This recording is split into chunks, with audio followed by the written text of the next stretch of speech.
always a privilege to meet colleagues who are in the business of delivering education. Because we all know that education is the most important business of transforming a nation. So your role as private sector providers is critically important. And I'll be surprised if somebody in this country would not acknowledge that you have been playing a major role in educating the young people of this country. I have managed to count some statistics around school enrollments and all that, and I know that you are far providing more than 20% of the education service that children in this country receive. And so for me, personally, I think that you are important partners. And that is why, as T-Tel, we would like to work with you as much as we can. Just before I would go to the presentation that I prepared for this session, I would, as a matter of interest, like to probably share a few things about you, about T-Tel. But even if I don't share at all, you can always go to the website of T-Tel, t-tel.org, and you'll find so many things that would interest you. More importantly, we have documents that we have used over many years supporting the Ghana Education Service, which you will find very useful for yourselves as providers. But T-Tel, briefly, stands for Transforming Teaching, Education, and Learning. And the history of T-Tel is very, very interesting. In 2014, the government of Ghana entered into partnership with the British government, that's UK aid, to support the Ministry of Education to reform teacher education in this country. And I'm talking specifically about teacher education related to what the colleges of education in Ghana provide.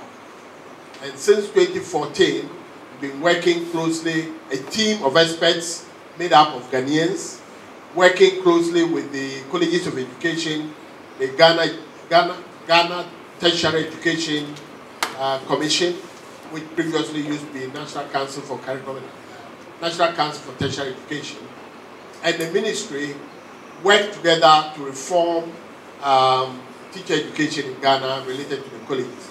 And this is what led to colleges of education now providing bachelors of education for teachers who go through the colleges.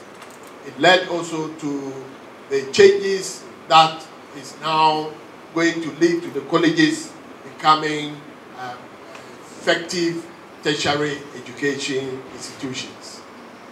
So by 2020, that reform program was finished, and we had a very strong team of experts led by Professor Jofus Anamoah-Mensah, which I'm sure you all know. And so MasterCard Foundation came into Ghana wanting to work with the ministry. Unfortunately for the ministry, they said they don't give their funding directly to governments. They would need a non-governmental organization that is so effective and can manage the resources effectively. The Minister of Education at the time, Honorable Matthew Opoku-Prempeh, said that he didn't know of any organization that can do that best for the ministry except T-Tel. But at the time, T-Tel was a project. It wasn't an organization. So they said, well, we can't give the money to a project. So if you want, then the team can come together and register as an NGO.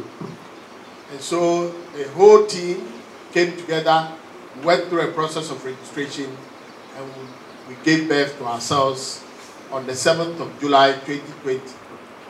And so we became a registered non-governmental organization working directly in support of the Ministry of Education, providing education technical assistance. And MasterCard found the team so reliable enough. In 2021, they gave us a grant of $16 million to help the Ministry of Education begin to think about reforms in secondary education, because that was what the ministry said they wanted to do. And so we supported the ministry to design what we call the secondary education strategy, which also led to the reform of the curriculum that has just started through NACA. And so since 2021, we've been working directly with the ministry, with Ghana Education Service, with NACA, and we are just 3 years old. But January this year, MasterCard again gave us a grant of about $50 million for 5 years to support the entire reform of secondary education, leading to the introduction of a new secondary education curriculum and a new assessment that matches with the new curriculum. And what the curriculum seeks to do would answer a lot of the questions that I heard some of your colleagues ask here about how examinations are going to be conducted. I'm sure yesterday when NACA came here, they gave you a hint of some of those things. But just for emphasis, I would want to reiterate that the kind of curriculum that we have developed is completely going to change the way in which we deliver secondary education.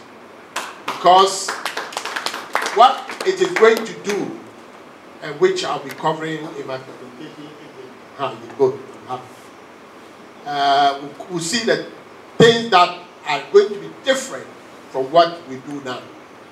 And I will explain when I get to that point.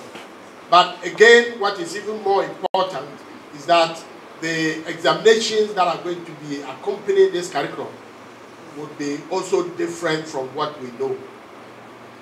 What is going to happen is that, and I heard somebody ask a question about the examination, and she gave a very classical example of how exams are done in other countries, where you want to promote the acquisition of skills and competencies and not rote learning, as we do in Ghana. In Ghana, we only test people to select people to go to tertiary institution after senior high school.